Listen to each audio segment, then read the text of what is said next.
ब्रह्ममुरारिसुरार्चितलिङ्गं निर्मलभासितशोभितलिङ्गम्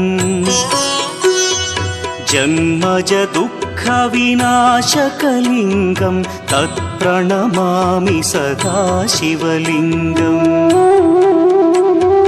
देवमुनिप्रवरार्चितलिङ्गं कामदहन करुणाकरलिङ्गम्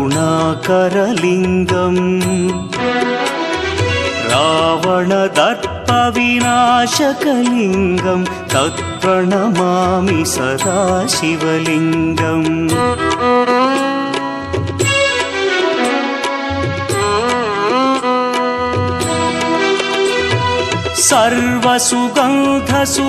सर्वसुगन्धसुलेपितलिङ्गं बुद्धिविवर्धनकारणलिङ्गं सिद्धसुरासुरवन्द्यं